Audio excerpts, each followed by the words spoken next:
बचपन चंद सिक्कों की खनखनाहट के लिए एक सुनहरे भविष्य की सीमा से कोसों दूर होता बचपन। भूख और प्यास से तड़पता बचपन, जीवन की बुनियादी जरूरतों से महरूम सिसकता बचपन, कांटों भरी राहों पर चलकर जीवन के बोझ को ढोता बचपन। खामोश है सरकार, खामोश है हम, हमारी ही आंखों के सामने सिसक सिसक कर दम तोड़ता बचपन, सुलगता दहकता बचपन। नमस्कार, मैं हूं प्रभा ललित सिंह और आप देख रहे हैं यूसीएन की विशेष पेशकश सुलगता दहकता बचपन।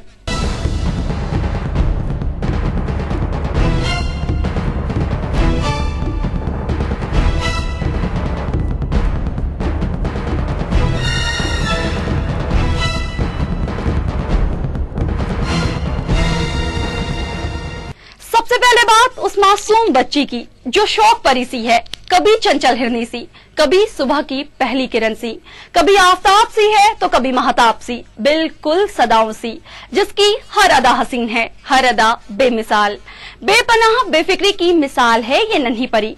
अब आप लोग सोच रहे होंगे कि आखिर कौन है ये नन्ही परी और कहां से आई है, तो हम आपको बताते हैं कि ये किसी महल की रानी नहीं, ना ही किसी की राजकुमारी है।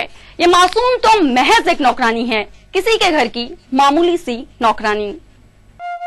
जिस उम्र में इस मासूम को गुड्डे गुड़ियों का खेल खेलना था, उस उम्र में ये मासूम जूठे बर्तनों के ढेर के बीच बैठी अपनी किस्मत पर आंसू बहा रही है। इसके नन्हे नन्हे हाथों में खिलौने नहीं, बल्कि घिसने के लिए जूठे बर्तनों का ढेर है। इसकी आंखों में सुनहरे भविष्य के सपने नहीं, बल्कि मालिक की गालियों का खौफ है। इसके जहन में मीठी यादें नहीं, तानों की चुभन है। इसके सपनों में परियां आकर कहानियां नहीं सुनाती, मालिक का खौफनाक चेहरा आकर डरा देता है। इसकी किस्मत में लाड प्यार नहीं लिखा, जिल्लत और बेइज्जती लिखी है। इसे चंदा मामा कोई तोहफा नहीं देता, अपनी यातनाओं से मालिक सिसकियां और आंसू जरूर दे देते हैं। ये नन्ही सी जान, छोटी सी बच्ची, ये सितम सहने के काबिल नहीं, इसलिए अब हमेशा डरी सहमी सी रहने लगी है। पता नहीं कब, किस पल, किस वजह से इस मासूम को मालिक के जुल्मों का शिकार होना पड़े। मालिक के बच्चों को खेलते देखती है तो सोचती है कि आखिर क्यों ये अपने हमउम्र उन बच्चों के साथ खेल नहीं खेल सकती, क्यों ये अच्छे और रंग बिरंगे कपड़े पहन नहीं सकती, क्यों ये कॉपी किताब से भरा बैग लेकर स्कूल जा नहीं सकती, आखिर क्यों? शायद इसलिए कि किस्मत इससे रुस्वा है।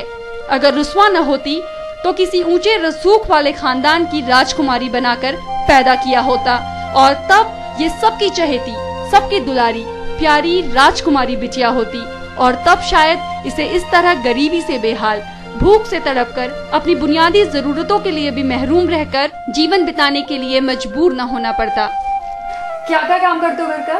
बर्तन, झाड़ू, पोछा, कपड़ा काम करती हूँ। सिर्फ एक और रोटी के इंतजार में मासूम पूजा अपनी मालकिन को ताक रही है। शायद मालकिन का दिल पसीज जाए और खाने में एक और रोटी मिल जाए, लेकिन आज भी वही हुआ जो हमेशा होता है। न तो मालकिन का दिल पसीजा और न ही मासूम पूजा को रोटी मिली। सुबह 5 बजे से रात के 11 बजे तक घर का सारा काम निपटाने के बावजूद भी इसे कोई तनख्वाह नहीं मिलती। तनख्वाह के नाम पर मालिक के बच्चों के पुराने कपड़े और जूठन दे दी जाती है, वो भी भरपेट नहीं। खाने में क्या क्या मिलता है? 2 रोटी, सब्जी बस।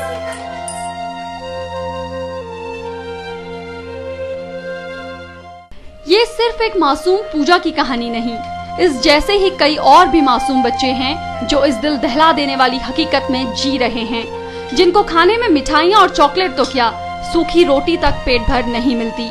जाहिर है जब ये बच्चे बड़े हो जाएंगे तो अपने जहन में इस दहकते बचपन की यादें याद आते ही सिहर उठेंगे। कैसे एक मासूम के सारे सपने चकनाचूर हो गए। वो बनने तो कुछ और आया था, लेकिन गरीबी और बदहाली ने उसे बना दिया कुछ और। कैसे? इस छोटे से ब्रेक के बाद।